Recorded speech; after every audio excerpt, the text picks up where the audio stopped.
Mary Ann Cotton, she was a prolific killer from the 19th century, left a list of victims in her wake, including 11 of her children, 3 husbands, 1 lover, and her mother, apparently in order to collect on their insurance policies. She chiefly used arsenic poisoning, which caused severe gastric pain and rapid decline of health. She was born in October 1832 in Low Mersley, England. When she was 8, her father died as he fell 46 meters down a mine shaft. When Mary Ann Cotton was 14, her mother remarried. She didn't get along with her new stepfather. At the age of 16, Cotton moved out and started working in a middle-class family as a servant. During this period she looked after 12 children, cooking and cleaning for them. While looking after 12 children, she became resentful towards children. Husband 1, William Mowbray.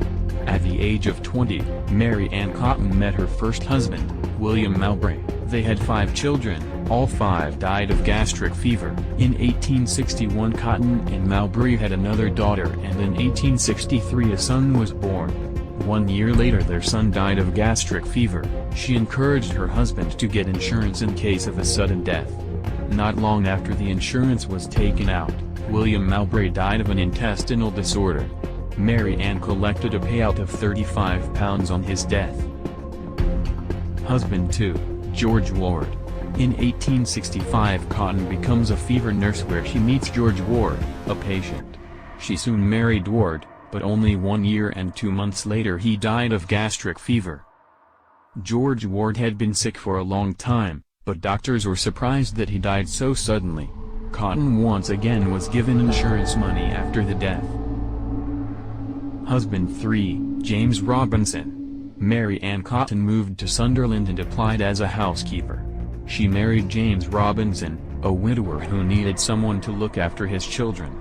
Within a couple of weeks Robinson's baby died of a fever. When his baby died, Robinson turned to Cotton and she fell pregnant.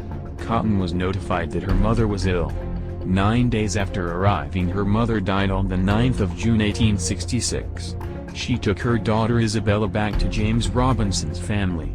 In 1867 Isabella and 2 of Robinson's children died of gastric fever. In late 1867 Cotton gives birth to another daughter, who dies 3 months later.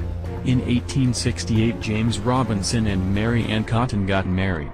In 1868 she gives birth to another son. Not long after giving birth, Robinson discovers that she is stealing money from him and kicks her out. Husband 4, Frederick Cotton. In 1870 Cotton and her son moves in with Margaret Cotton, Margaret's brother Frederick Cotton and Frederick's children. 3 weeks after moving in with them, Margaret Cotton dies of gastric fever, and her insurance is given to Frederick Cotton. While Mary Ann Cotton was with Frederick Cotton, she also met up with a man named Joseph Nattrass. Mary Ann Cotton became pregnant and told Frederick that it was his child. They married soon after. The baby was born early 1871. 1 year later Frederick died and she collected the insurance money. Mary Ann Cotton then moves in with Joseph Nattrass, the lover, after the death of Frederick Cotton with his 2 children. In 1872 both Frederick Cotton's son Frederick Cotton Jr. and Mary Ann Cotton's son Robert Robinson died. Joseph Nattrass dies not long after and Cotton is left with his insurance money.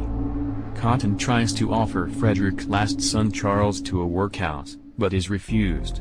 Cotton mentions that Charles will die within a week to the owner of the workhouse. And within the week Charles Cotton dies of gastric fever.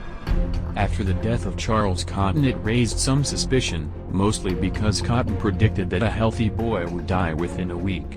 A post-mortem was conducted.